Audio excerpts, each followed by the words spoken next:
김현정의 뉴스 쇼.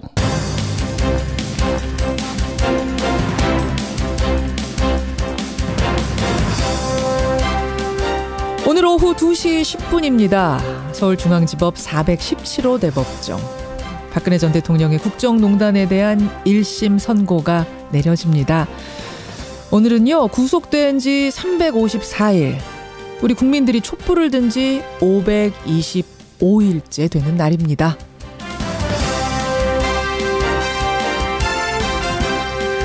애청자 여러분, 안녕하십니까?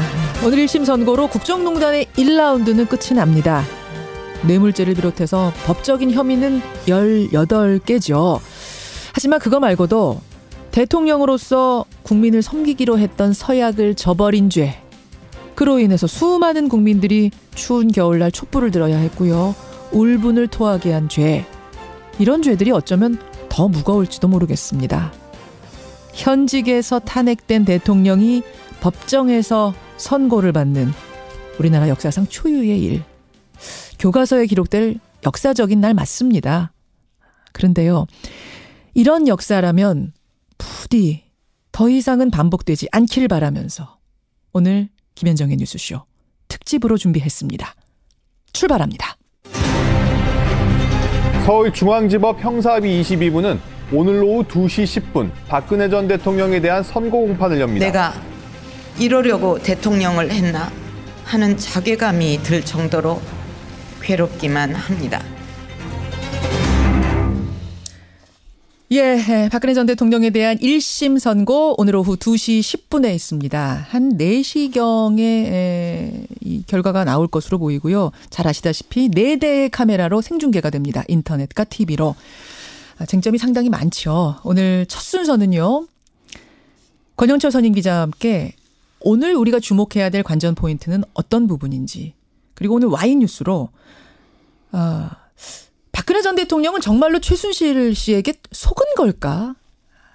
이런 내용을 좀 다뤄보겠다고 하시네요. 권영철 선임 기자, 어서 오십시오. 안녕하십니까. 1심 선고 형량, 여러 예상들 나오던데 권영철 선임 기자는 어떻게 보세요? 어제 계속 취재해왔던 거긴 한데요.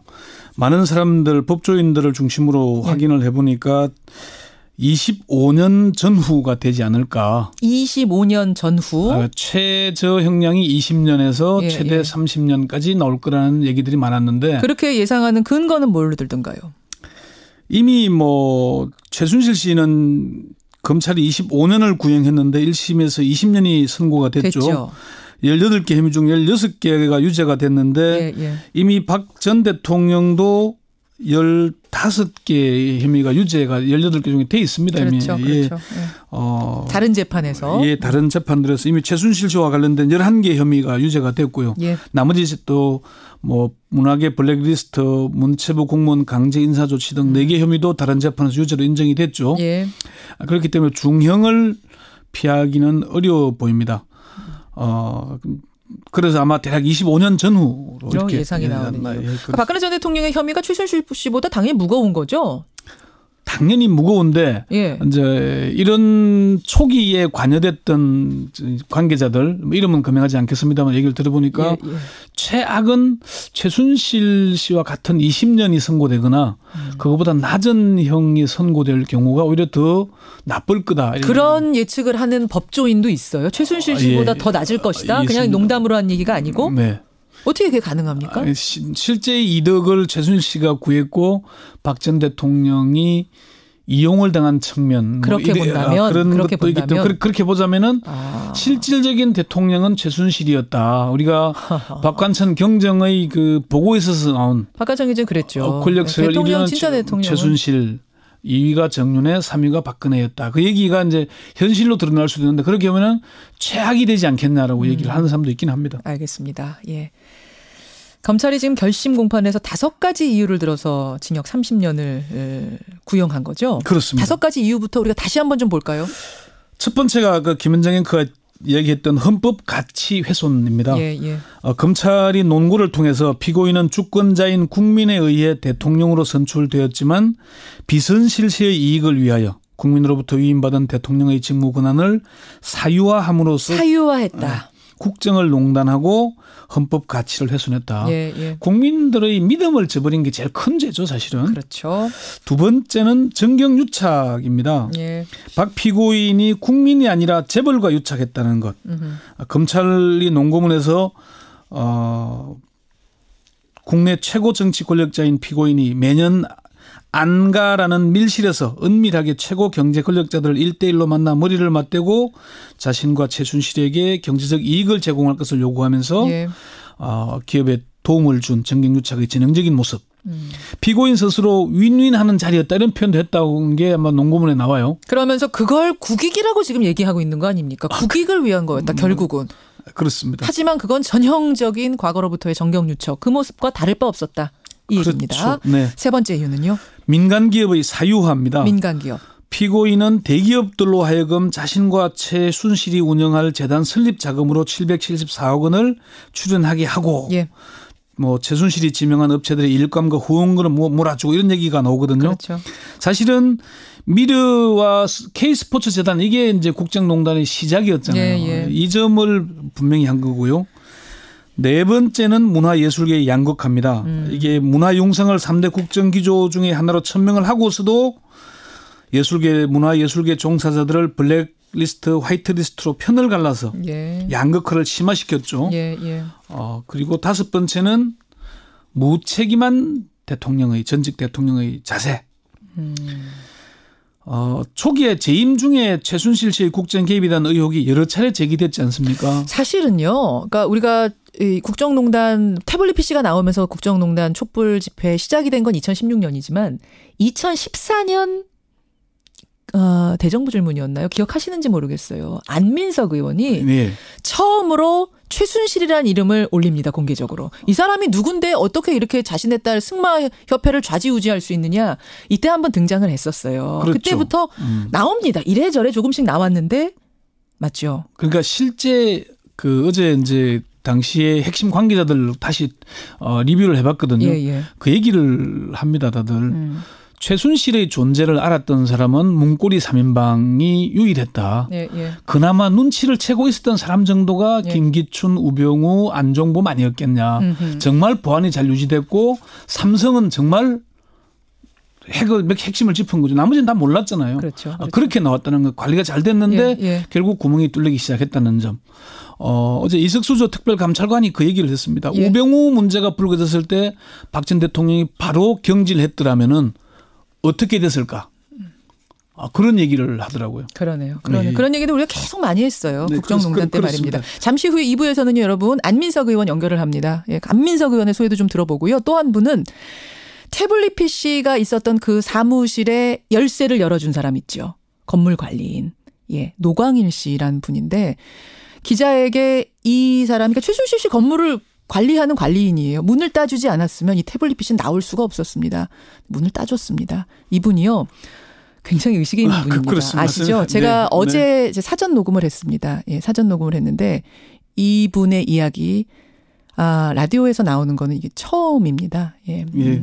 이분의 이야기 잠시 후 2부에서 들어보시기로 하고요. 예. 저희 무책임한 태도 중에 우리가 분명히 봐야 될 게 박 전 대통령이 사실은 담화를 통해서 검찰 조사, 특검 조사 충실히 받겠다고 했잖아요. 예, 예. 안 받았죠. 특검 조사 일체 안 받았죠.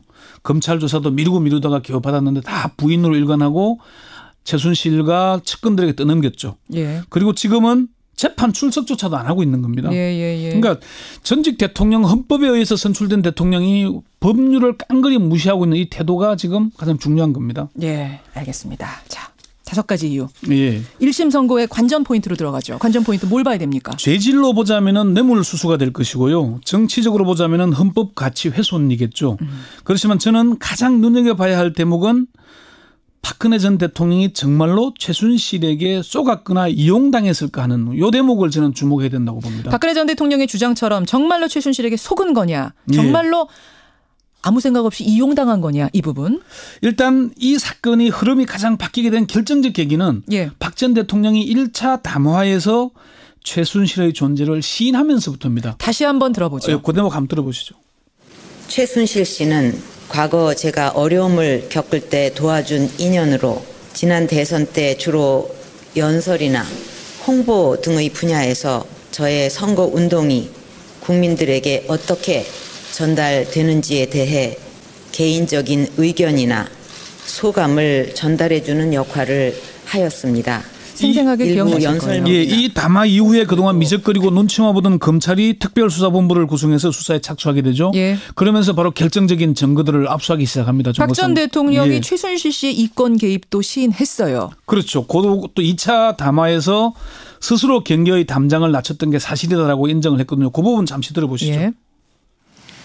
홀로 살면서 챙겨야 할 여러 개인사들을 도와줄 사람조차 마땅치 않아서 오랜 인연을 갖고 있었던 최순실 씨로부터 도움을 받게 되었고 왕래하게 되었습니다.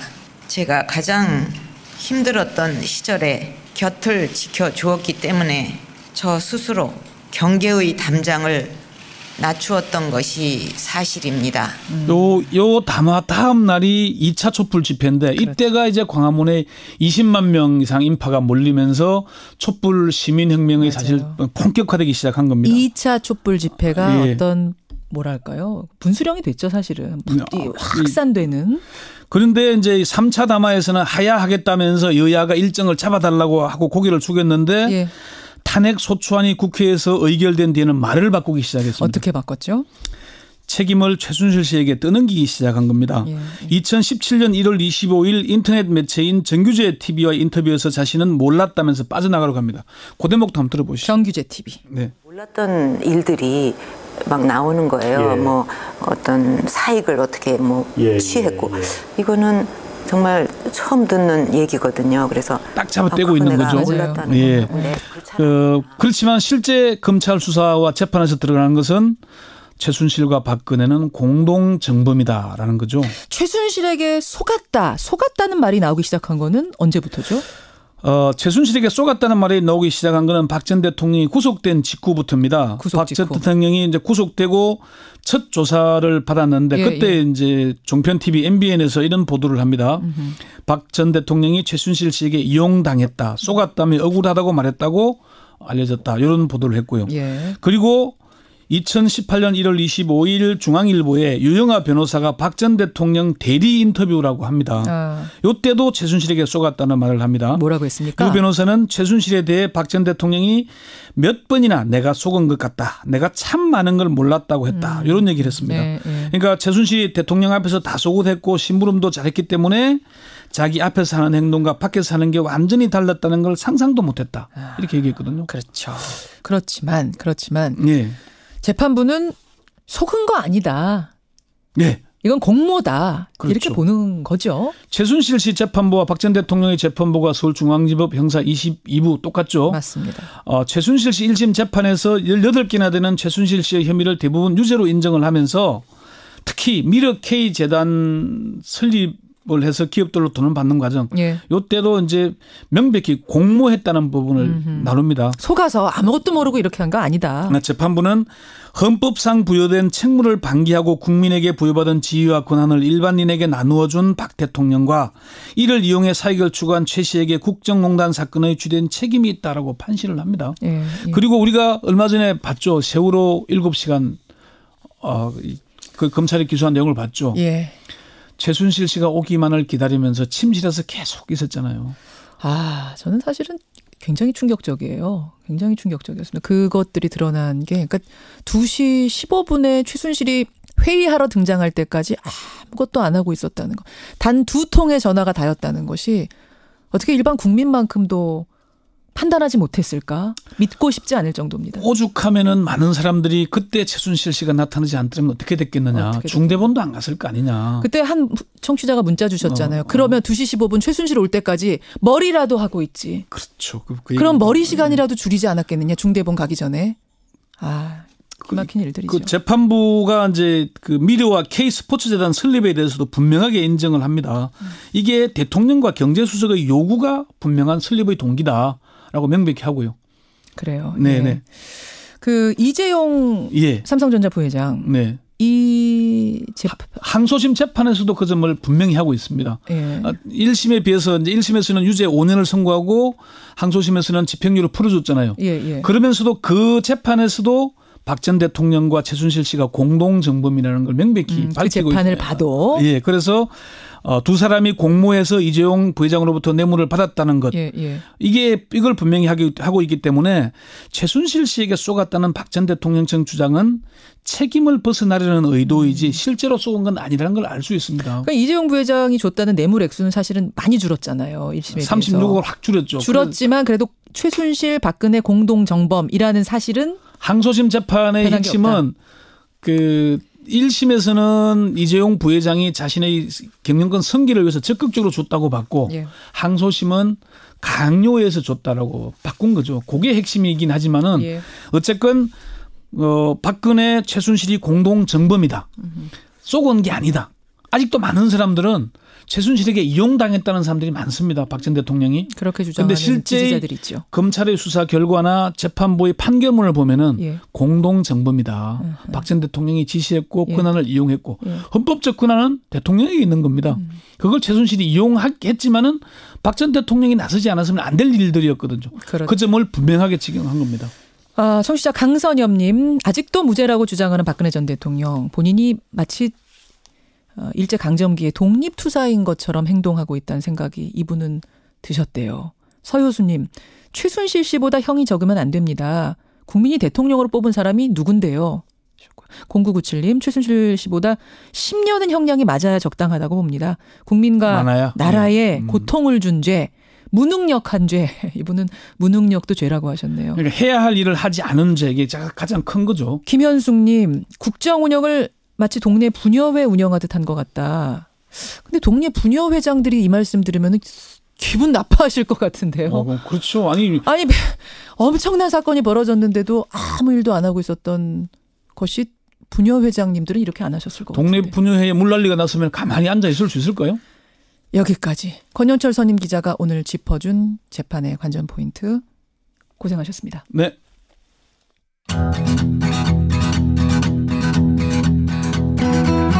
김현정의 뉴스쇼는 청취자 여러분의 참여로 이루어집니다. 트위터, 페이스북, 레인보우 게시판, 그리고 단문 50원, 장문 100원의 유료 문자 샵 1212, 우물정 1212 통해 참여하실 수 있습니다. 김현정의 뉴스쇼, 여러분과 함께 만듭니다.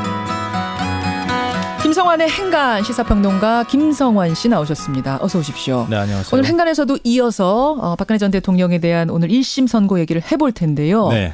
특별히 준비한 부분이 그 재판 생중계에 관한 부분을 집중하신다고요?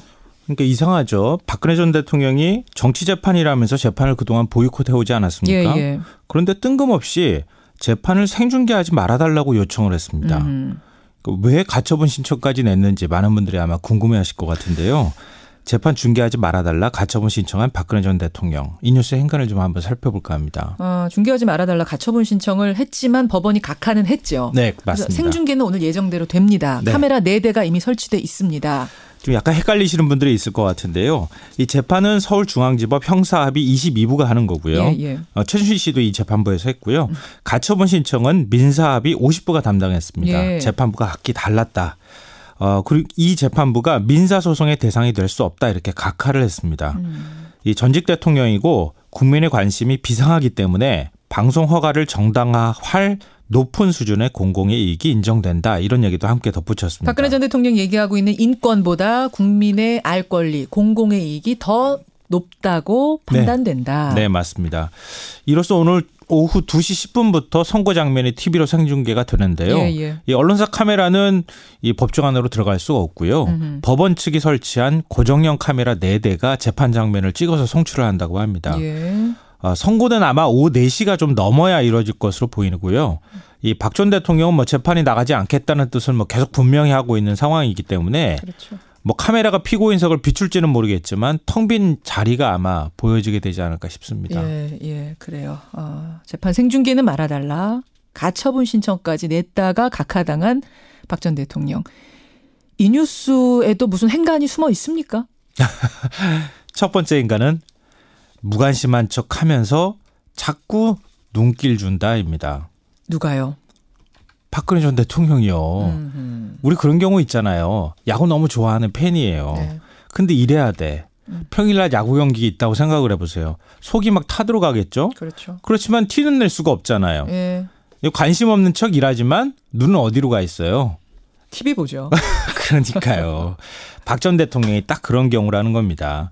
작년 10월 구속영장 기한이 연장된 직후에 재판 보이콧 선언했잖아요. 예. 변호인한테 형량이 20년이든 30년이든 개의치 않는다 이런 말까지 했다고 전했습니다. 형량이 20년이 나오든 30년이 나오든 난 개의치 않겠다. 네. 이때부터 재판에는 한 번도 안 나왔어요. 재판 의미 없다. 그 판결 난 받아들이지 않겠다. 그 의미인 거죠? 네. 그리고 난 다음에 어느 순간부터 그냥 나 재판 거부하는 게 아니라 몸이 아파서 못 나가는 거거든. 예. 이런 약간 구차한 얘기를 그 재판부에다 한 적도 있고요. 이번에 재판 생중계한다고 하니까 가처분 신청을 냈습니다. 예.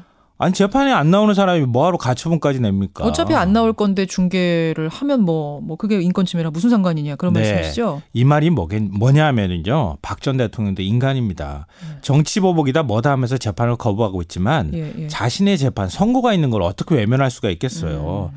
아무리 거부하고 있지만 마음은 재판정에 가 있다는 뜻이에요. 저는 이걸 좀 봤으면 좋겠어요. 그러니까 형량이 20년이 나오든 30년이 나오든 난 상관없다고 말했으니까 오늘 어떤 형량이 나오든 항소하지 않아야 되는 거잖아. 이대로라면은. 그것도 아닙니다. 저는 항소할 거라고 생각하거든요. 할 거라고 보세요? 예. 그게 오늘의 원래는 세 번째 행간이었는데요. 아, 그래요. 예. 두 번째 행간으로 당겨서 제가 말씀드리면 그래 보시죠. 절대 포기하지 않는다입니다. 박근혜 전 대통령 측 인사들은 항소를 포기할 수 있다는 얘기도 하거든요. 근데 저는 절대 포기하지 않을 거라고 생각합니다. 왜요? 작년 10월 16일 박 전 대통령이 재판 보이콧 선언했던 날 법정에서 900자 정도가 된다고 하죠. 4분 동안 의견서를 읽었습니다. 맞습니다. 그때 뭐라고 했느냐. 많은 얘기하고 뭐 정치적인 얘기하고 다 했는데 이 문구가 등장합니다. 저는 포기하지 않겠습니다. 저를 믿고 지지해 주시는 분들이 있고 언젠가는 반드시 진실이 밝혀질 것이라 믿기 때문입니다. 기억납니다. 박근혜 전 대통령 스타일 한번 봐보세요. 예전에 우리가 경험했잖아요. 쉽게 포기할 사람입니까? 박 전 대통령은 지금도 언젠가 나의 억울함이 풀릴 날이 있을 것이다. 굳게 믿고 있을 것이기 때문에 나는 죄가 없다고 믿고 있을 것이기 때문에 반드시 끝까지 가겠다는 생각을 할 거라는 겁니다. 그러면 이번 가처분 신청은? 일종의 정치투쟁이다. 이것도 정치투쟁이죠. 어차피 안 나올 거지만. 네, 조용하게 가만히 있으면 오히려 수용하는 것 모양새가 되잖아요. 난 거부하는 거야 라고 얘기하고 싶어 한다는 오늘 거죠. 어떤 형이 나오든 항소할 거다. 김성환 씨는 그렇게 보시는 거고. 항상 이렇게 꼭 가부를 물어보시더라고요. 저는 그렇게 생각합니다. 네, 평론가의 눈으로 볼 때는 그렇게 보신다. 네. 잠시 후에 2부에 정두환 전 의원, 월간 정두환 있거든요. 정두환 전 의원은 또 어떻게 생각하시는지 이거 한번 좀 질문 제가 해보도록 하고. 행간 하나 더 빠졌죠? 예. 원래 두 번째 행간으로 할 거였었는데요. 예. 지지자들이 떠날까 그것이 가장 두렵다입니다. 지금 제일 두려워하는 부분 지지자들. 네. 어제 각하 소식 듣고 난 다음에 박 전 대통령이 구치소에서 이런 말을 했다고 합니다. 구치소 관계자한테요. 재판부가 생중계 동의 여부 요청서를 보내와 자필로 반대 의사를 명백히 썼는데도 이렇게 의사를 무시할 수 있느냐 이러면서 흥분했다고 하는데요. 재판정에 나가지도 않을 사람이 왜 이렇게 흥분합니까?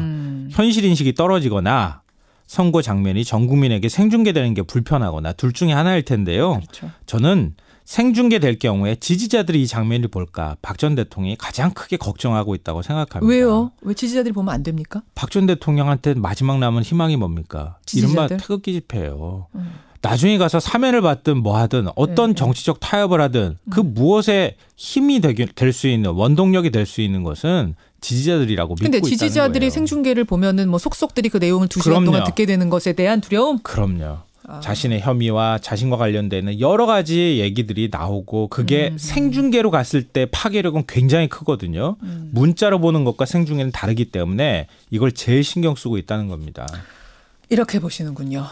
생중계 금지 가처분 신청을 냈던 이유 행간 한번 읽어봤습니다. 김성환 씨 수고하셨습니다. 네, 고맙습니다. 이효선님, 동네 부녀회장도요. 동네에서 일나면 먹던 밥숟가락 내던지고 바로 튀어나옵니다. 그렇게 큰일이 났는데 나라의 수장이 침실에 있었단 이야기. 아직도 반성이 없단 이야기에 기가 막힌다는 문자. 입으로 갑니다.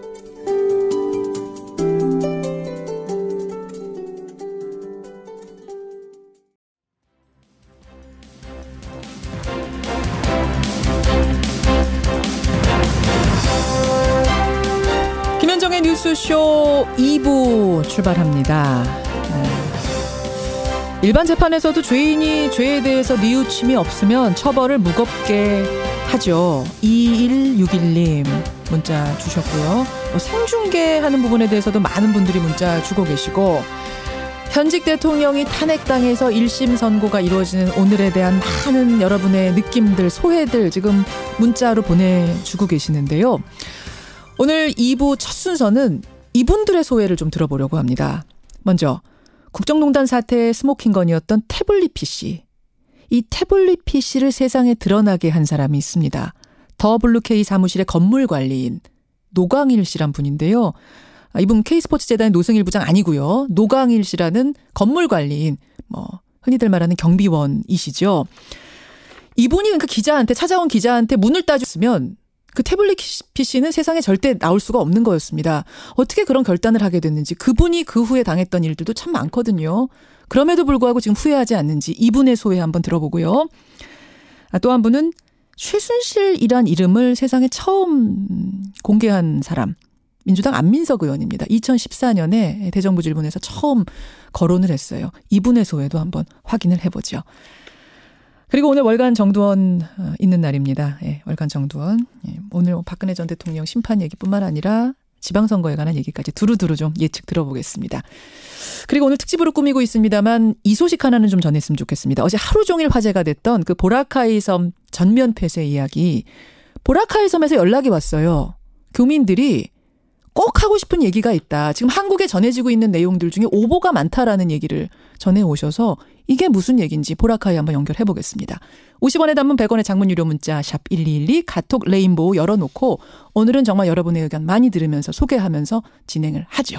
출발합니다. 우리 국민 모두의 마음이 오늘은 착잡합니다. 만감이 교차합니다. 그야말로. 오늘 첫 순서, 2부 첫 순서는요. 박근혜 최순실 국정농단 사태를 수면 위로 끌어올리는데 중요한 역할을 했던 두 분의 소회를 들어보려고 합니다. 먼저 만나볼 분은 제가 앞서 소개해드린 대로 이 최순실 씨가 대통령 연설문을 비롯해서 각종 기밀 문건을 봤다는 결정적인 증거가 된 태블릿 PC. 이걸 세상에 드러나게 한 분입니다. 이분이 문을 따줬기 때문에 기자라는 걸 확인하고 문을 따줬습니다. 이때 그냥 아무렇게나 따준 게 아니고 여러 가지를 다 생각하고 이 일이 어떤 가치 있는 일인가에 대한 생각을 하고 이분이 문을 딴 겁니다. 그래서 2016년 10월 24일 최순실 태블릿 PC의 첫 보도가 가능했던 겁니다. 태블릿 PC 의인이라고도 불리는 분이죠. 근데 언론에 일절 스스로를 노출하지 않았습니다. 저희가 굉장히 어렵게 소회를 사전 녹음을 했습니다. 음질이 좀 안 좋을 수도 있는데요, 여러분. 소회를 듣는데 우리가 의의를 두고 WK 사무실의 건물 관리인 노광일 씨의 소감 지금부터 확인해 보시죠. 이 선고까지 이 기간이 얼마나 길었습니까? 이날을 맞는 소회 어떠신지. 이제 시간은 어떻게 가는지 모르겠고요. 예. 제가 이제 우연치 않게 어떤 한 행동이 이렇게 큰 반향을 일으킬 줄은 몰랐어요. 예. 그래서 조그마한 어떤 제 행동이 우리 세상을 이렇게 바꿀 수 있던 계기가 됐다는 데에서 자부심과 긍지를 느끼고 행복하고 그렇죠, 뭐. 그 당시는 전혀 이렇게 큰 반향이 있을 거라고는 상상도 못 하셨던. 그렇죠. 상상도 못 했고, 어떻게 해서라도 진실을 규명하는데 조그마한 단서라도 돼서 정의롭고 공정한 사회가 됐으면 하는 그런 바람이었는데, 그러니까 제 어떤 그런 염원이 반영이 됐다 그런 생각이 들어요. 이런 염원이 우리 촛불 시민들이나 우리 전체 국민들의 염원이 아닐까, 같은 마음이 아닐까 그런 생각이 듭니다. 물론이죠. 조금 이 상황들 닥칠 때마다 좀 겁나거나 하진 않으셨어요? 불안하죠. 그렇죠. 지금도 그래서 노출이 꺼려지고 어디 알려지는 게 싫어서 거의 안 나가죠. 그렇죠. 네네. 지금도 그럼 어디 걸어다니고 이러실 때도 좀 누가 따라오는 것 같은 느낌이 들거나 뭐 이렇게 불안하고 하실 때도 있으세요? 그렇죠. 혼자 가면요. 방어 본능이랄까요? 그런 것 때문에 누가 와서 이렇게 말 걸고 모르는 사람이 말 걸면 나도 모르게 움츠려져야죠. 일종의 그것도 약간 트라우마 같은 건데. 그렇죠. 트라우마. 예. 깜짝깜짝 놀라시고. 놀랄 때도 있죠. 이게 느낌으로만 그런 게 아니라 실제로 뭔가 태극기 부대가 쫓아온다든지 이런 걸 당하신 적은 없으세요? 그런 건 없어요. 초창기에만 누가 막 와가지고 제가 그랬죠. 바뀌었다고. 그 사람 아니다. 그만뒀다 그 사람. 그렇게 말했죠. 그렇군요. 아까 말씀하신 것처럼 작은 건데 작은 용기가 이렇게 큰 일을 불러일으킬 거라고 상상도 못했는데 지금 사실은 세상이 바뀌고 역사가 새로 써지고 있습니다. 오늘 그리고 재판이 이렇게 열리게 됐는데 이 재판 오늘 결과가 어떻게 나올지 모르겠습니다만 결과를 받아드는 순간 어떤 기분이실 것 같으세요? 그래도 정의는 살아있지 않을까. 정의는 살아있다. 사필 규정이다 이런 생각이 들어요. 네, 사필 규정. 아직도 그 태블릿 PC 조작된 거 아니냐. 조작해서 이거 가짜 증거 만든 거 아니냐. 이런 소리 들을 때는 어떠세요? 그 사람들은 저는 인간 같지가 않아요. 뭐랄까 억지를 써도 이해할 수 없을 정도로 무인격으로 그 억지를 쓰지 않습니까? 그러니까요. 그래서 도저히 그분들은 저는 이해를 못하겠어요.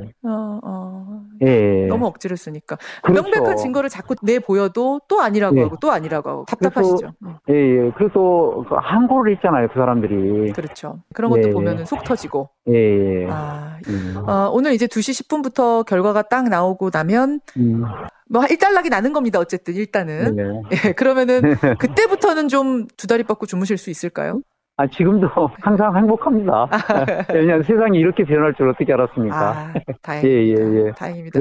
우리 국민들께 지금 듣고 계신 국민들께 사실은 촛불의 힘으로 여기까지 온 거거든요. 그렇죠. 국민들께 한 말씀 해주신다면?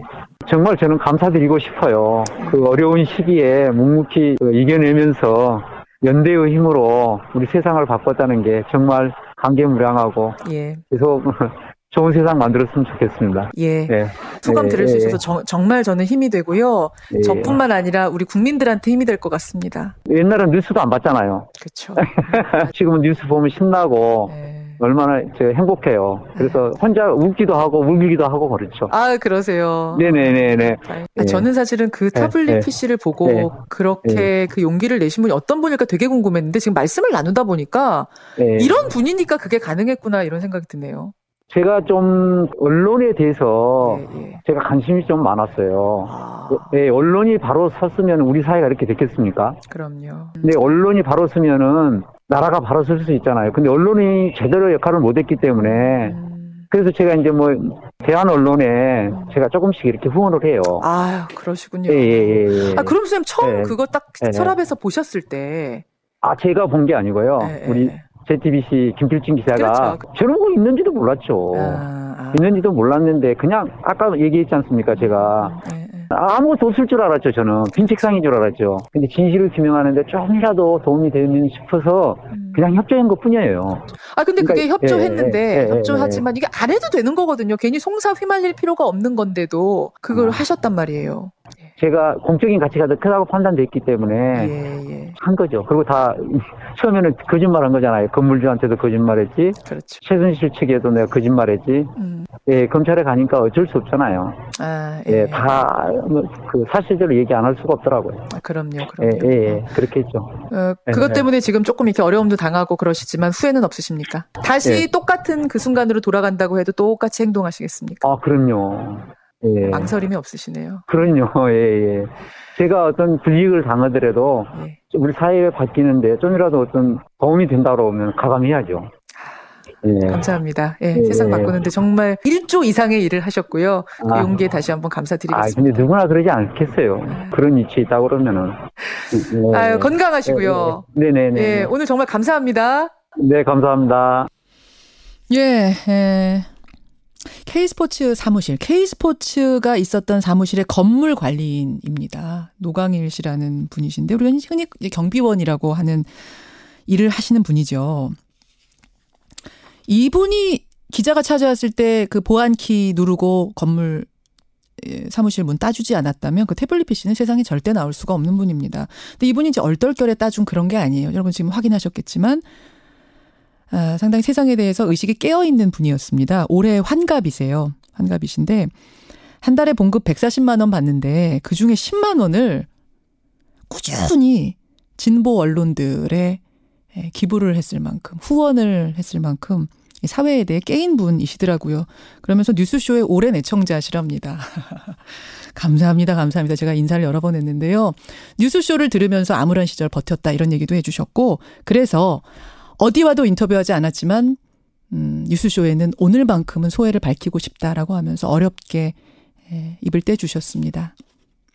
노광일 씨 다시 한번 감사를 드립니다. 지금 많은 분들이 응원 문자도 주시네요. 한광수님 응원합니다. 진실을 말한 사람은 떨 게 없습니다. 당당하고 행복하게 사시는 것 같아서 정말 다행입니다. 전은자님 문자 주셨고 뭐 차경민님, 장규주님 많은 분들이 큰일을 하신 분이다 이런 문자 응원 문자 주고 계세요.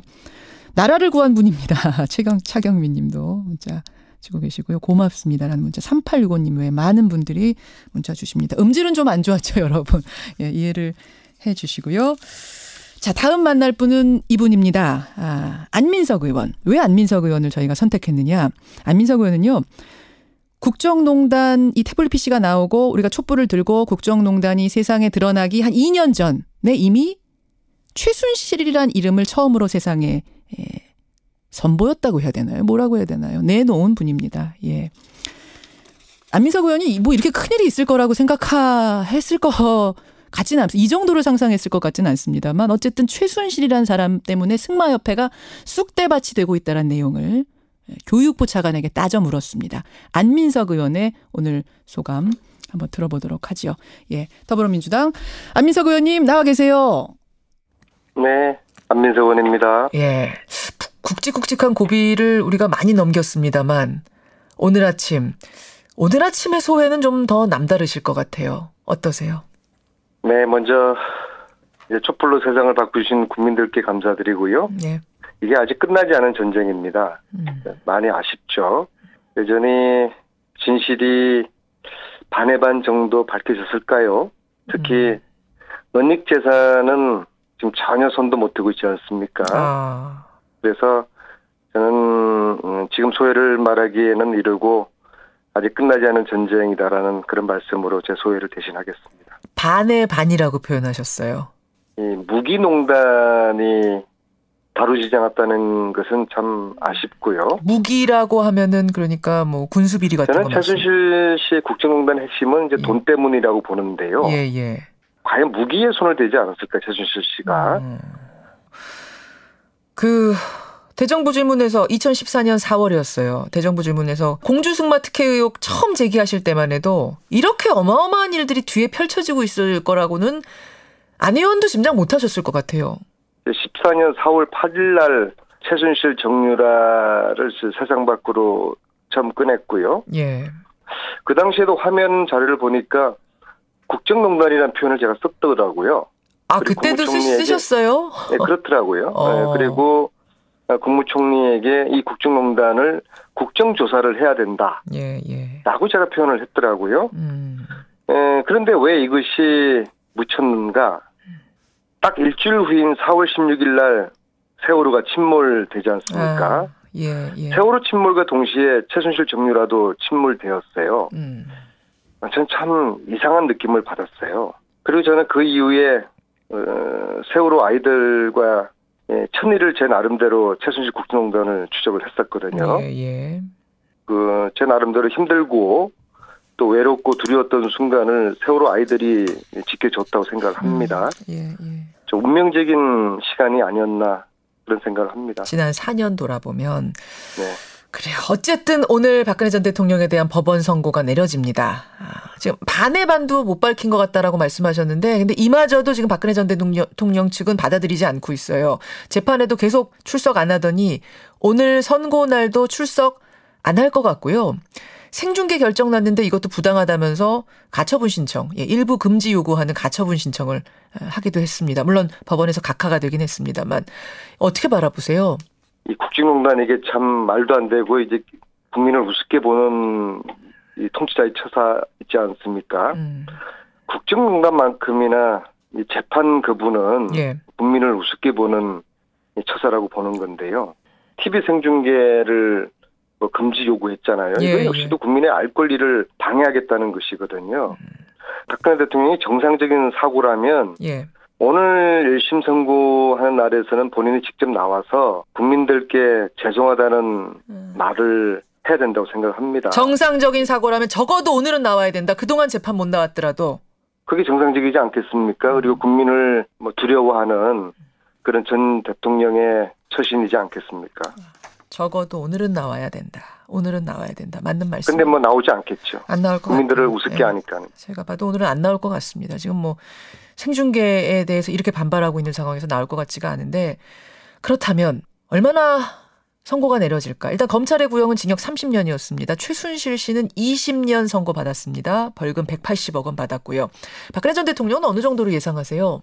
최순실 씨보다는 형량이 많아야 되겠죠. 적으면은 어제 권현철 선임 기자는 그런 얘기 하더라고요. 만약 최순실 씨보다 적게 나오면 최순실이 대통령이었다는 걸 인정하는 셈이 된다. 그런 얘기 하면서 좀 허탈한 웃음이 나던데. 네, 법이라는 게 그래도 상식을 뛰어넘지는 못하는 거니까는요. 예.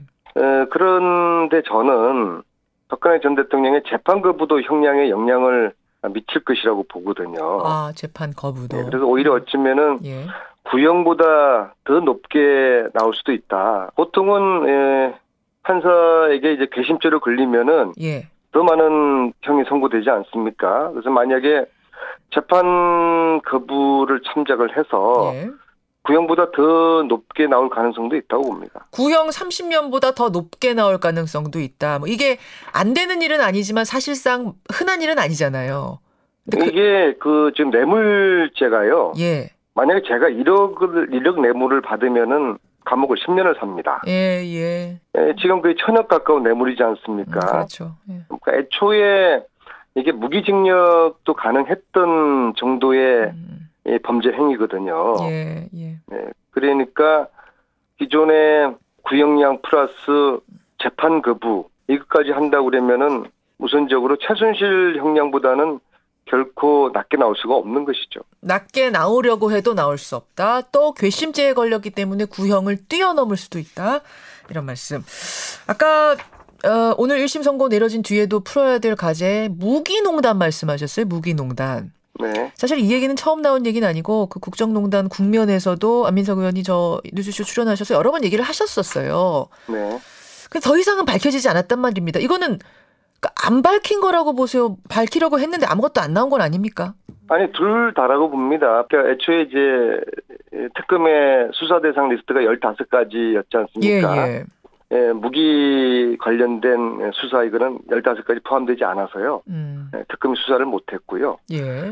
그러나 만약에 이제 수사를 했다 할지라도 이것은 워낙 미국에서 은밀하게 이루어진 거래이기 때문에 밝히기가 쉽지 않았겠죠.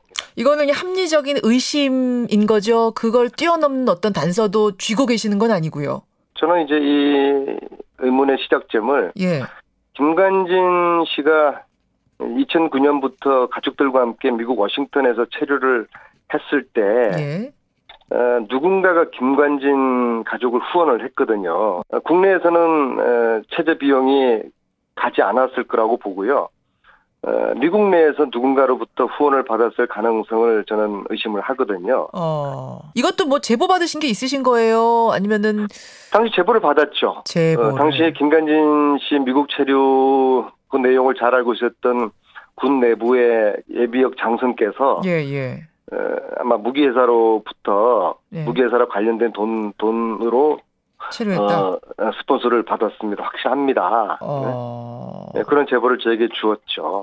그런데 이제 다 모든 논란의 의혹을 해소하기 위한 김관진 씨가 이제 첫 번째 결자해제하는 방법은 지금이라도 워싱턴에서 가족과 체류할 당시에 그 비용 송금 내역을 오늘이라도 제출을 해야죠. 알겠습니다. 여기까지 더 풀어야 할 의혹까지 오늘 짚어봤습니다. 안민석 의원님 여기까지 말씀 듣겠습니다. 고맙습니다. 네, 수고하십시오. 더불어민주당 안민석 의원까지 만나봤습니다.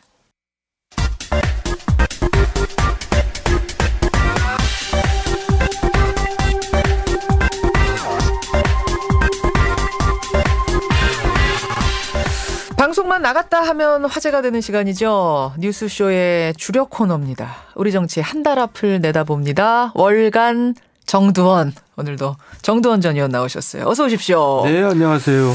월간이니까 원래 이제 한 달에 한 번 모셔야 맞는 건데 네. 이번 달에는 빅 이슈가 막 터지다 보니까 지금 격주로 그렇게 됐네요. 2주에 한 번꼴.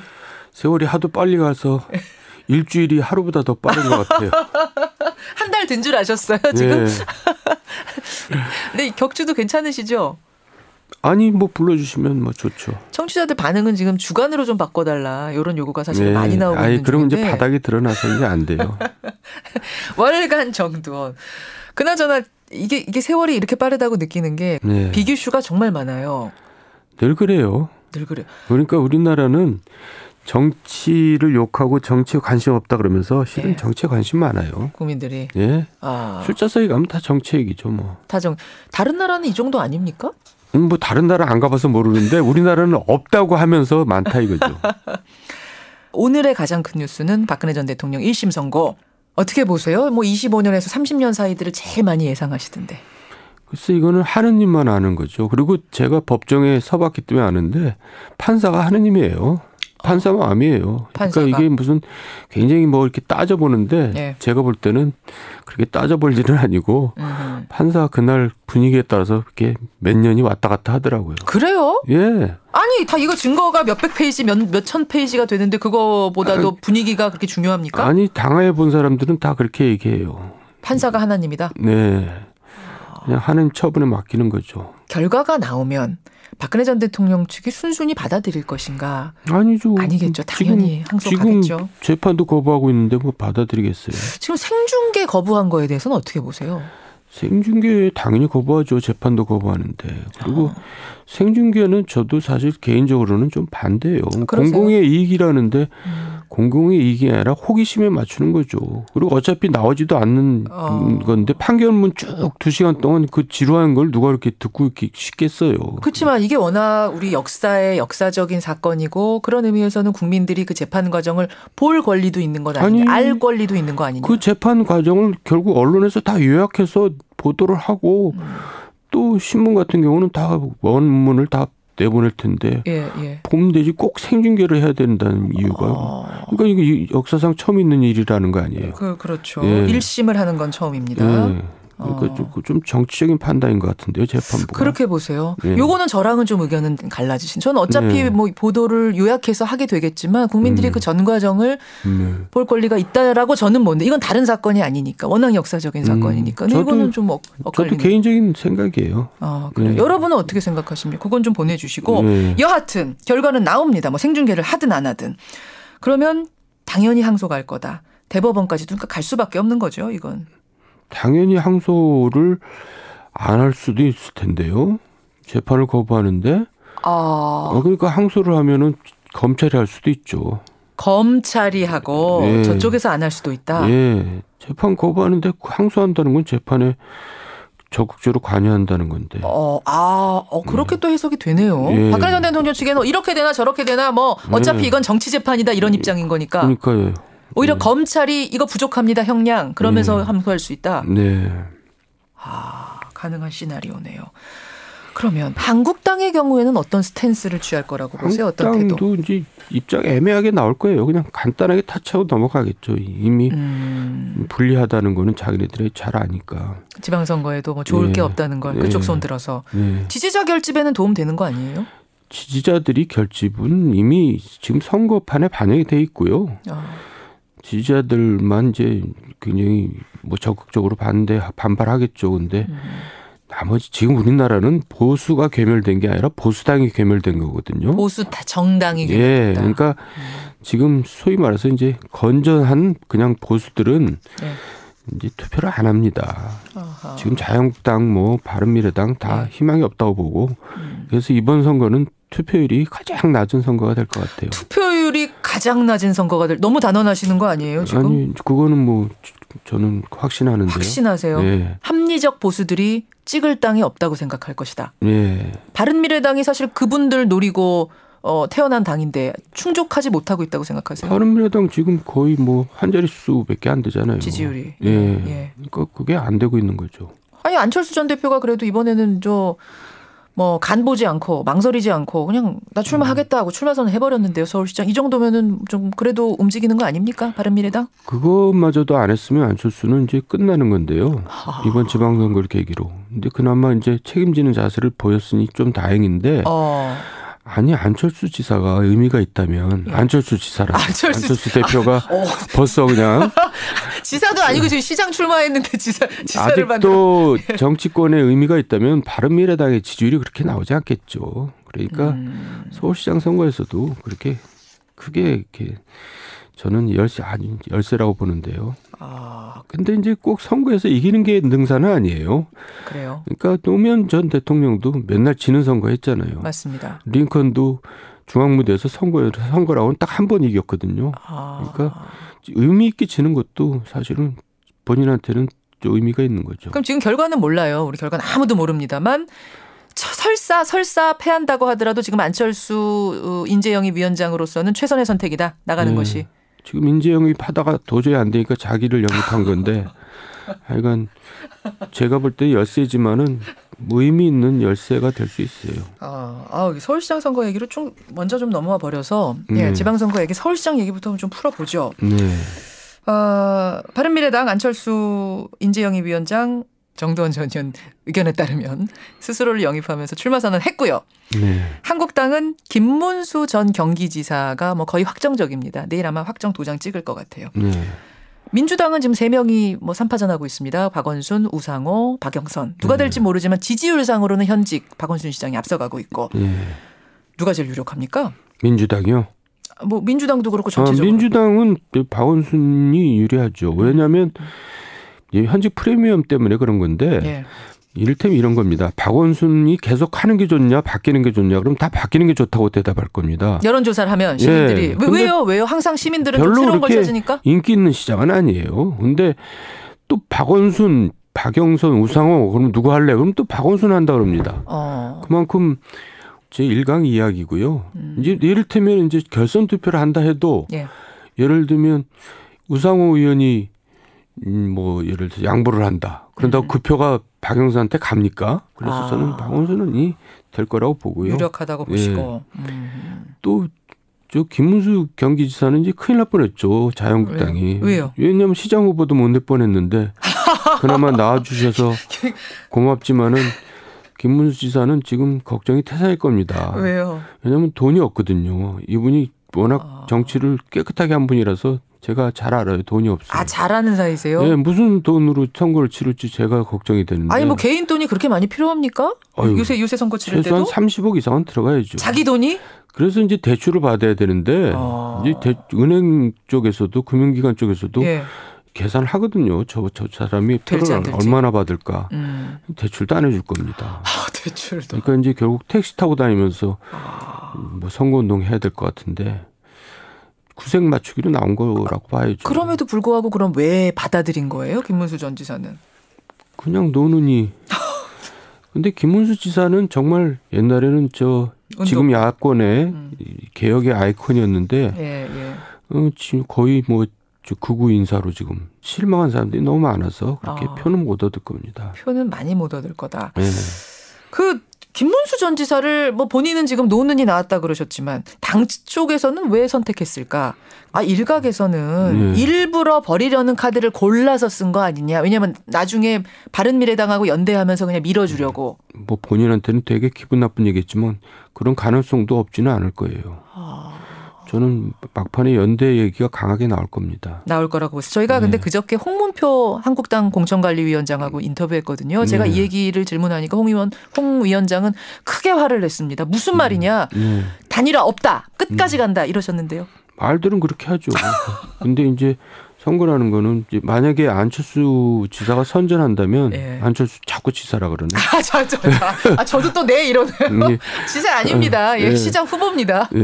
선전하면은 연대론이 더 강하게 탄력을 받죠. 결국 지지율에 달렸군요. 지지율. 알겠습니다. 서울시장. 뭐 지방선거 얘기 좀 더 가보죠. 한국당. 가장 빠르게 지금 공천이 진행되고 있는 곳인데 충남지사에는 이인재 전 의원, 경기지사에는 김태호 전 지사, 네. 말씀드린 서울시장은 김문수 전 경기지사. 예. 올드보이의 귀환이냐? 네. 아니다. 이거는 경륜이 풍부한 사람들을 공천한 거다. 네. 어떤 쪽이라고 보세요? 그러니까 올드보이라는 의미는 나이를 의미하는 게 아니라 피로감을 얘기하는 거고 또 이분들이 다 친박들이에요. 그러네요. 이제 박근혜 그 제왕적 대통령을 옹호했던 호위했던 분들인데 사실 이분들이 다시 나온 건 친박들이 귀환한 게 아니라 사람이 없으니까 다시 그냥 이분들이라도 한 거예요. 그러니까 그만큼 지금 자유한국당이 인물이 없다는 얘기고 예. 별로 선거에서 그만큼 힘들다는 얘기죠. 올드보이의 올드가 그러니까 노인의 올드가 아닌데 자꾸 노인 얘기를 한다. 아니 김태호 지사만 해도 50대인데요. 그렇죠. 네. 그렇죠. 근데 이 질문을 드렸더니 또 그 자유한국당 측에서는 뭐 전효옥 전 의원, 계륵이라고 얘기한 전효옥 전 의원이나 이런 분들 패널들 국가 자격증을 따야 될 정도로 지금 막말을 막 한다. 정 전 의원도 그 소리 들으시는 거 아니에요? 아닌가 모르겠어요. 아니 근데 실제로 친박 청산을 해야 될 땅이고 친박 청산을 했다면서 친박들이 귀환하는 거는 그만큼 이 당이 힘들고 희망이 없다는 얘기죠. 희망이 없다 보니까 지금 어쩔 수 없이 예전 사람들을 불러다 쓸 수밖에 없는 상황. 그래요. 이렇다 보니까 어쨌든 전략 공천들이 이렇게 이루어지다 보니까 당내 반발도 만만치가 않아요. 창원시장 공천 못 받게 된 안상수 시장 무소속 출마하겠다 선언한 상태고 부산시도 지금 시끌시끌하고 충북도 그렇고. 그러니까 지금 자유한국당이 홍준표 대표의 사당화가 되고 있는 것 같아요. 그러니까 옛날부터 뭐 제왕적 총재 욕하면서 결국 욕하면서 닮아가고 저는 홍준표 대표한테 제왕적이란 말을 붙이고 싶지는 않고요. 뭐 조폭적인 대표. 왜 그러세요 또? 아니 자기 사과물 갖다가 공천에 반영한 그런 거는 정말 잘못된 거죠. 한상수 시장이 지금 무슨 큰 잘못을 한 것도 아니고 지지율이 낮은 것도 아닌데 과거에 뭐 본인하고 사이가 안 좋았다고 지금 새로 이렇게 공천한 사람은 지지율이 뭐 굉장히 낮다 그러더라고요. 뭐 저도 좋으니까 나는 저 사람이 당선되는 꼴은 못 보겠다. 그 꼴은 못 보겠다. 그게 뭡니까? 그거는 공인의 자세가 아니죠. 저 건달의 세계에서. 제가 또 당황스러운 단어들이 오늘 또 나오기 시작했는데. 아니 근데 홍준표 대표 입장에서는 이번 지방선거에서 지면 대표직 내려놓고 굉장히 운명의 선거 아닙니까? 그렇게 자기 사람 막 심을 그런 거 아닐 것 같은데요. 그러니까 이분은 목표가 제1야당의 대표가 목표지 무슨 국가 지도자가 목표가 아니에요. 아니 근데 제1야당의 대표직도 내려놔야 되잖아요. 이번 지방선거 망치면.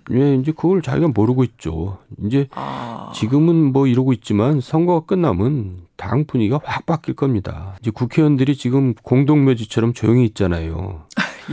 특히 초재선 의원들이 뭐 목소리도 못 내고 손도 소리도 안 들리는데 지방선거 끝나자 맞아. 이제 자기 총선이 이제 눈앞에 다가오거든요. 그리고 총선 결과가 보이거든요. 그러면 이제 그때서야 목소리를 냅니다. 그리고 들고 일어나죠. 그래가지고 이제 지도부가 교체되죠. 근데 저는 자유한국당이나 바른미래당이나 또 무슨 평화당이 있잖아요. 민주평화당 있습니다. 거기 다 이제 지도부가 교체가 되면서 이합 집산이 다시 이루어지면서 다시 야권 재편이 이루어질 거라고 봅니다. 그렇게 이합 집산이 다시 이루어지면서 저는 결국 양당 체제로 다시 갈 거라고 봅니다. 다시 양당 체제로 일려 일야 뭐 이제 군소정당 조금 있고 뭐 요 정도로 가지 않겠는가. 그건 이제 이번 선거에서 야당들이 힘 못 썼을 경우를 가정하시는 거죠. 그래서 그들이 사활을 걸고 지금 또 뛰는 거고요. 야당이 이제 이미 선거는 거의 결정된 거나 마찬가지인 거죠. 또 이렇게 너무 단정적으로 그러세요. 아직 후보도 먹고 하는 야당인데요, 뭐. 알겠습니다. 여기까지 일단 야당 얘기하고 여당 가겠습니다. 민주당. 뭐 지금 후보가 넘쳐서 행복한 비명을 지르고 있다는 얘기도 들리긴 합니다만 아직 남은 기간은 꽤 있어요. 지금 4월이니까 5월 2달. 그러니까 지금 선거가 이렇게 일방적이 된 것은 여당이 잘해서가 아니라 야당이 헤매서 그렇게 된 건데 여당이 이제 고개를 쳐들고 있다 보면은 골프에서도 고개 들면 진다 그러잖아요. 그런 말이 있습니까? 그러니까 이제 사람이 잘 나갈 때 겸손하기 힘들거든요. 이럴 때 이제 큰 실수가 나올 수가 있죠. 발목 잡는 일이 생길 수도 있다. 스스로 발목 잡는 일이 나올 수가 있죠. 예. 지금 머리를 숙여라. 이게 조언이군요. 민주당 쪽에 나가는. 머리 숙여라. 최대한 조심해야 된다. 경기지사 쪽은 어떻게 보세요? 경기지사. 지금 뭐 남경필 지사가 이 야권 쪽에서 나오고 있고 여권 쪽은 지금 경선이 치열하게 벌어지고 있어요. 이재명, 전해철, 양기대 민주당은 말입니다. 네. 어떻게 예견하세요? 저 판세는 많이 기울어져 있죠. 민주당으로. 민주당 쪽으로. 그러니까 참 남경필 지사가 이제 힘든 싸움을 해야 되는데 이재명하고 전해철 경선이 이제 굉장히 볼만한 싸움 같아요. 지금 벌써 달아오르고 있더라고요. 이재명 시장 부인의 트위터 계정으로 보이는 어떤 것이 나타났는데 이재명 시장은 그거 아니라고 하고 이쪽에서는 뭐 전해철 의원 진영 지지자들인지 모르겠습니다만 맞다라고 하면서 과거에 문재인 대통령한테 악플 달고 했던 것들이 막 나오고 아니다 기다 이런 논란들. 벌써 이제 혼탁해지고 있죠. 그만큼 이제 핫하다는 얘기예요. 핫하다는 얘기죠. 핫하다는 얘기죠.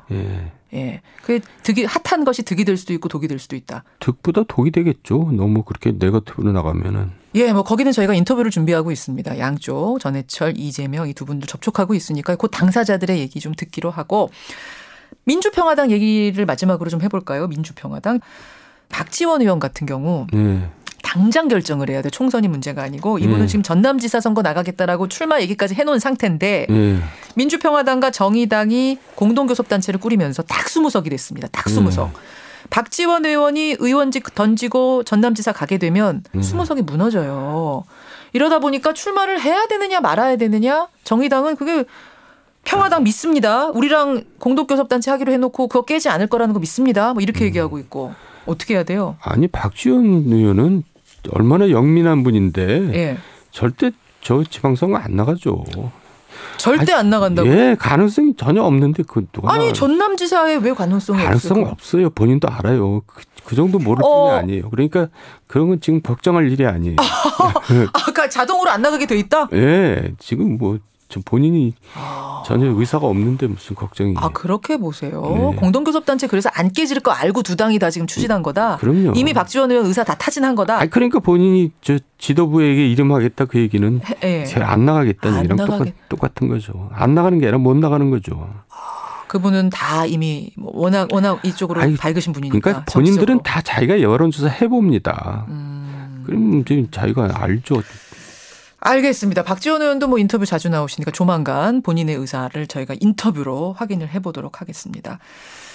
정찬 의원님, 오늘도 고생 많이 하셨고요. 네, 수고하셨습니다. 저 하여튼 뭐 격주로 이슈 많을 때는 좀 모실게요. 네, 좋습니다. 고맙습니다. 네. 월간 정두원이었습니다.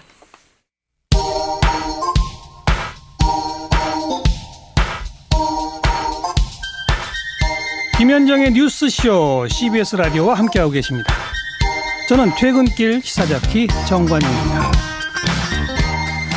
오늘도 지각하게 생겼습니다. 정두원 전 의원 월간을 주간으로 바꿔주십시오. 5761님 지각하셨어요? 지금도 듣고 계십니까? 예. 많은 분들이 이 월간 듣기 시작하면서부터 정치에 관심 가지기 시작하셨다. 이런 문자도 많이 들어오고요. 고맙습니다. 근데 이제 정두원 전 의원하고 저하고 엇갈린 부분이 하나 있었죠. 박근혜 전 대통령 재판을 생중계하는 게 선고 재판 생중계하는 게 맞느냐 아니냐. 정두원 전 의원은 생중계할 필요 없다. 저는 이 정도면 해도 된다. 청취자 의견 이렇습니다. 0479님. 국가를 대상으로 저지른 죄입니다. 국민이 곧 국가입니다. 국민이 재판을 보고 알 권리 있습니다. 하셨어요. 6036님도 생중계 당연한 거라고 봅니다. 반면에 노은하님은 방송 반대합니다.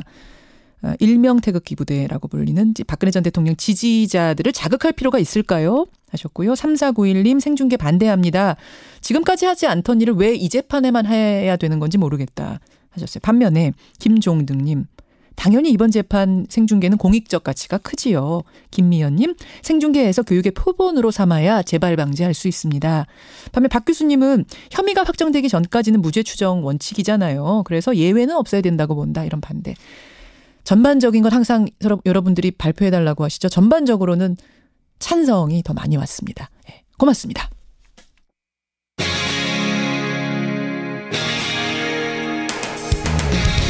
여러분께서는 지금 CBS 라디오 김현정의 뉴스쇼를 함께하고 계십니다. 한국 사람들이 정말 많이 찾는 휴양지죠. 필리핀의 보라카이 섬. 이 보라카이 섬이요, 4월 26일부터 6개월 동안 전면 폐쇄가 됩니다. 이유는 섬의 환경 정화를 위해서인데요. 이 보라카이가 폐쇄된다는 얘기는 진즉에 나왔었는데 그동안 여러 번 번복이 됐습니다. 이번에는 정말로 폐쇄 확정이랍니다. 그러면 교민들은 어떻게 되는 걸까요? 또 예약을 해놓은 여행객들은 어떻게 되는 걸까요?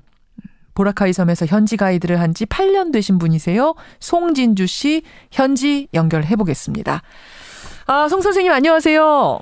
네, 안녕하세요. 보라카이 섬에 한국인들이 얼마나 살고 계십니까? 거주하는 교민은 우선 700명에서 800명 좀 넘게 추정이 되고 있어요. 현재. 예. 그중에 가이드들은 한 350명, 400명 사이 나오고요. 예. 필리핀 현지 친구들은 지금 10,000명 좀 넘는 걸로 추정이 되고 있고요. 근데 그동안 폐쇄를 한다 만다 왜 그렇게 왔다 갔다 했던 거랍니까?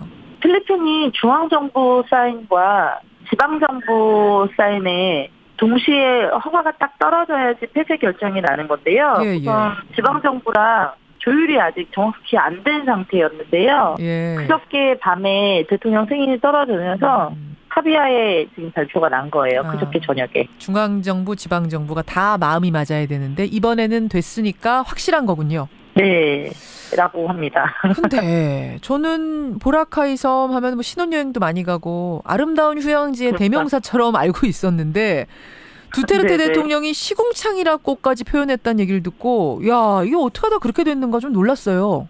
예전에는 안 그랬는데 지금은 너무 많이 개발이 되고 일부 업체들이 무분별한 건축을 하다 보니까 정화시설이나 하수시설이 제대로 갖춰지지 않았어요. 그런 것들은 벌써 폐쇄 작업을 하고 있고요.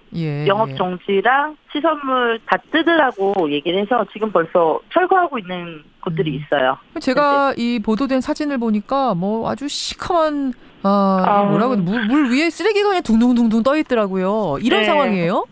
아니에요. 기사를 하시면서 사진을 쓰신 게 현재 보라카이 사진을 쓰신 분이 많지 않더라고요. 그러면 어디 사진?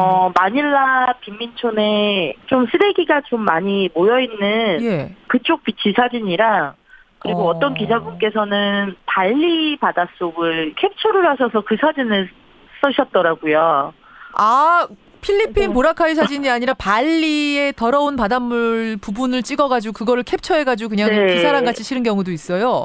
네, 그거랑 어쨌거나 필리핀은 가장 더운 여름 직전에 수온이 상승하면서 해초들이 떠내려오거든요. 지금 이 시즌에 잠깐 생기는 해초들이 떠내려온 현상인데 그게 현재 보라카이 물이 무똥물이라 혹은 너무 많이 오염돼서 이런 이상 증세가 생겼다고까지 기사를 쓰셨더라고요. 그럼 그 상황이 아니란 말씀이세요? 지금 상황은? 네, 전혀 아니에요. 전혀 아닌데 그럼 문을 왜 닫아요? 문 닫는 거는 불법적인 업체들 다 막아놓고 너네 제대로 공사하지 않으면 영업 허가증이나 이런 걸 다 취소시킨다고 하고 있는데 섬 자체가 도로가 하나라고 보셔야 돼요. 그렇다 보니까 하수관도 하나라고 보셔야 되거든요. 메인 하수관이. 그거를 정비하는 기간과 도로가 좀 많이 혼잡하거든요. 관광객들이 너무 많다 보니까. 그거에 대한 대비를 미리 정리하기 위해서 조금 더 나은 미래를 위해서 정리한다고 얘기하고 있어요. 현재. 그렇군요. 그러니까 지금 하수시설을 정비하느라고 전체적인 공사를 하는 바람에 폐쇄를 하는 거지 정말 전체가 다 시궁창처럼 더러워서는 아니다. 네. 보라카이에 큰 카지노가 들어온다는 소문도 돈다던데 이거는 어떻게 연결이 되는 겁니까? 필리핀 뉴스에서 나온 내용인데요. 마카오 쪽에 있는 카지노 업체에서 보라카이에 대형 몰? 카지노도 들어오고 쇼핑샵도 들어오고 해서 3조에서 5조 정도의 투자 유치를 한다고 발표를 했어요. 그래서 여기서는 얘기하는 게 뭐 지방정부랑 현지 리조트 오너들이 반대를 해서 그것 때문에 혹시라도 이게 갑자기 폐쇄까지 극단적까지 가지 않았나라는 얘기도 나오고 있어요. 현재. 중앙정부에서 카지노를 유치하려고 하는데 지방정부가 반대를 하니까 또 주민들이 반대하니까 폐쇄 결정이 이렇게 내려진 거 아니냐라는 소문도 돈다. 네네네.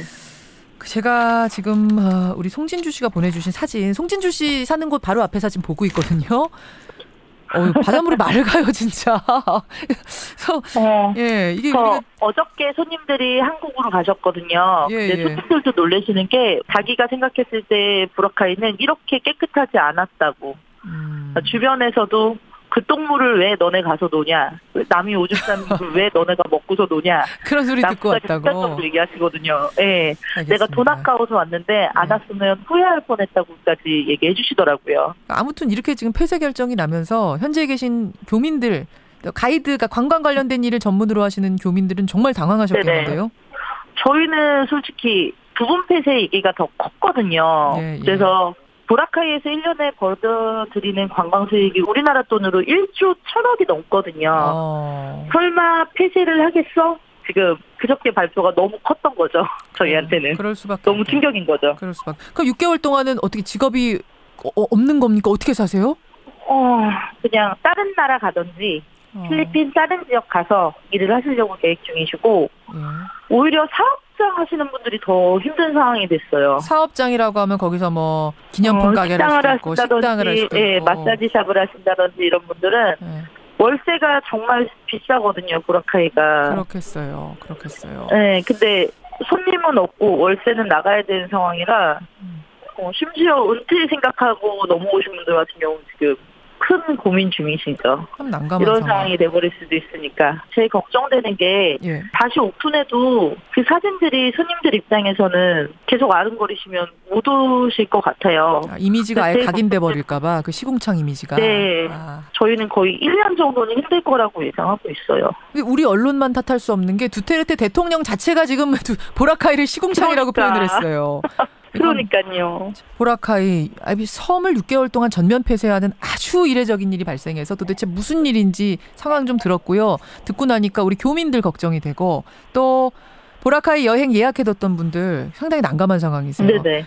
자유여행 오시는 분들은 각 항공사에 서비스센터 직접 전화하셔서 환불 조치하셔야 되고요. 항공사 운행 정지 부분이기 때문에 리조트들도 대부분 환불이나 혹은 날짜 변경을 요청하시면 날짜 변경까지 해준다고 얘기하고는 있어요. 현재 나온 얘기는. 하여튼 보라카이 상황 생생하게 알려주셔서 감사드리고요. 6개월 어쨌든 폐쇄 결정 났으니까 그동안 잘 좀 우리 교민들 버티시고 6개월 후에는 더 많은 관광객들 와서 더 사업 잘 되시기를 기원하겠습니다. 네, 이쁜 모습 준비하고 있을 테니까 이쁜 보라카이 보러 많이들 놀러와 주세요. 오해의 이미지는 털어버리겠습니다. 네, 감사합니다. 고맙습니다. 네, 수고하세요. 보라카이에서 8년째 현지 가이드를 하고 계신 교민이세요. 송진주 씨 연결해봤습니다. 오늘 역사적인 날입니다만 이런 역사는 다시 되풀이되지 않기를 정말 간절히 바라면서 저는 물러납니다. 월요일 아침 7시 반에 다시 뵙죠. 고맙습니다.